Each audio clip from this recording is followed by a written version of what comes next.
મહત્વના સમાચાર મળી રહ્યા છે અમીરગઢથી। તો અમીરગઢ પંથકમાં ભારે પવન, ગાજવીજ અને ધોધમાર કમોસમી વરસાદથી જનજીવન પ્રભાવિત થયું છે। અચાનક બદલાયેલા વાતાવરણને કારણે ખેડૂતોમાં ભારે ચિંતા ફેલાઈ છે અને ઉનાળુ પાકને નુકસાન થવાની ભીતિ ઊભી થઈ રહી છે।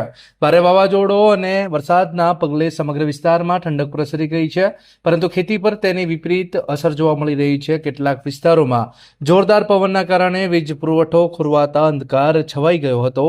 રાજસ્થાનમાં હવામાન વિભાગ દ્વારા બુંદી, કોટા, ભીલવાડા, બ્યાવર, પાલી, રાજસમંદ અને સવાઈ માધોપુર સહિતના જિલ્લાઓમાં હોય આ જ સિસ્ટમની અસર સરહદી ગુજરાતના અમીરગઢ વિસ્તારમાં પણ જોવા મળી રહી છે, જ્યાં ભારે પવન સાથે ગાજવીજ સાથે કમોસમી વરસાદ નોંધાયો છે।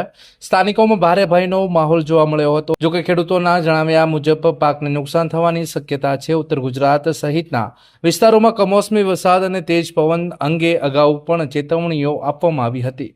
Bureau report, R G news network, Banaskantha. સૌથી ઝડપી સમાચાર જોવા માટે અમારી ચેનલને ફોલો કરો